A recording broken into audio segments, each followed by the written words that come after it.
واقعہ حضرت خالد بن ولید رضی اللہ عنہ قسط نمبر 99 اپنا اسلامک اسٹوڈیو۔ ناظرین، اس دہشت کے علاوہ رومی فوج مسلمانوں کے حسن سلوک سے بھی متاثر تھی، خصوصاً غیر فوجی عیسائی تو مسلمانوں کے کردار اور حسن سلوک سے بہت ہی متاثر تھے۔ وہ کہتے تھے کہ مسلمان ظالموں کی طرح لڑتے ہیں لیکن فتح کے بعد مفتوحہ لوگوں کے لیے رحمت کے فرشتے بن جاتے ہیں۔ ان کا یہ کہنا غیر مسلم مورخوں کی لکھی ہوئی تاریخ میں بھی ملتا ہے کہ مسلمان صرف جسموں کو ہی فتح نہیں کرتے تھے بلکہ دلوں کو فتح کر لیتے اور مفتوحہ لوگوں کو اپنا گرویدہ بنا لیتے تھے۔ وجہ یہ کہ وہ نہ تو عورتوں اور کمزوروں پر ہاتھ اٹھاتے تھے، نہ لوٹ مار کرتے، نہ یہ کہ عورتوں پر ٹوٹ پڑتے۔ یہ کہنا صحیح نہیں کہ رومیوں میں قومی جذبہ اور وقار نہیں تھا، سب کچھ تھا، لیکن انہیں مارا تو شہنشاہیت نے مارا۔ یہاں ایک رومی لڑکی کا واقعہ سامنے آتا ہے جس سے اندازہ ہوتا ہے کہ رومیوں میں قومی جذبہ اور وقار کس قدر زیادہ موجود تھا۔ اس لڑکی کا نام نوشیبہ تھا اور وہ اس جرنیل کی بیٹی تھی جو فرما کی دفاعی رومی فوج کا کمانڈر تھا۔ تاریخ میں اس جرنیل کا نام نہیں ملتا۔ اس جرنیل کی اس بیٹی نے تاریخ کا وہ باب لکھ ڈالا تھا جو صرف اس تاریخ نویسیوں کے یہاں ملتا ہے جنہوں نے کچھ پس منظر کے واقعات تفصیل سے لکھے ہیں۔ معزز ناظرین، اس جرنیل کا تعلق ہرکل کے شاہی خاندان کے ساتھ تھا۔ نوشیبہ کی عمر اس وقت 22-23 سال تھی اور ابھی اس کی شادی نہیں ہوئی تھی۔ فوج کا ایک ہی جوان سال رومی عہدے دار تھا جس کے ساتھ نوشیبہ کی منگنی ہو چکی تھی۔ یہ عہدے دار بھی شاہی خاندان کا فرد تھا۔ یہ سب لوگ نوشیبہ کو نوشی کہتے تھے۔ ہم اس داستان کو کچھ دن پیچھے اس وقت پر لے جا رہے ہیں جب مسلمان فرما کے قلعے میں داخل ہو رہے تھے۔ قلعے کے باہر بھی اور اب قلعے کے اندر بھی خون ریز جنگ لڑی جا رہی تھی۔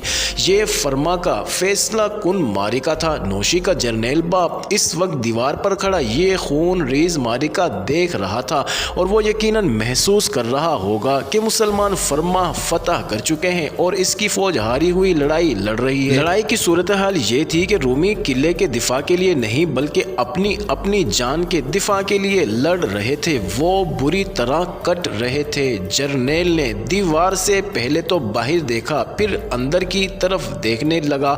اس کا ایک ماتحت اس کے پاس آ کھڑا ہوا اور جرنیل سے کہا کہ بہتر یہ کہ مسلمانوں کو اندر آنے دیا جائے اور اپنی فوج باہر رہے اور پھر مسلمانوں پر حملہ کر کے انہیں ختم کر دیا جائے۔ وہ کہتا تھا کہ مسلمانوں کی تعداد بہت تھوڑی ہے اور ان پر قابو پانا ایسا مشکل نہیں جسے ہم ناممکن کہیں۔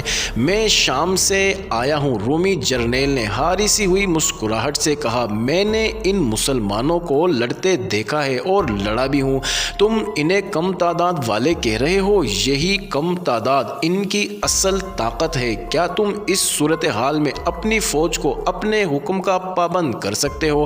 کیا تم دیکھ نہیں رہے کہ ہمارے فوجی جان بچانے کے لیے لڑ رہے ہیں لیکن بھاگنے کے راستے بھی دیکھ رہے ہیں؟ بدو غداری کر گئے ہیں تو پھر ہمارے لیے کیا حکم ہے؟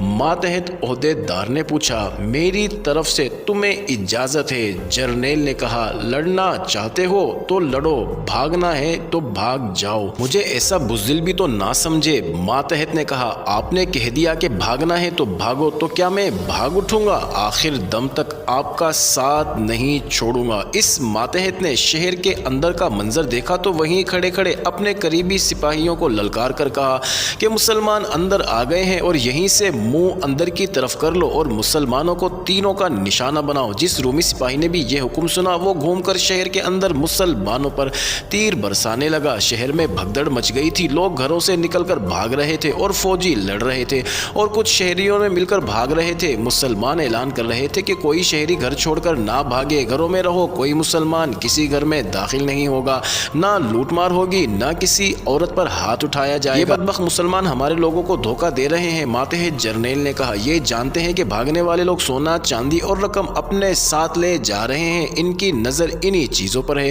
دھوکہ نہیں دے رہے۔ جرنیل نے کہا، یہی ان مسلمانوں میں خوبی ہے، مفتوحہ شہر میں کسی گھر میں داخل نہیں ہوتے، کسی عورت پر ہاتھ نہیں اٹھاتے۔ یہی خوبی ہماری فوج میں بھی ہوتی تو نہ یہ شام سے بھاگتے،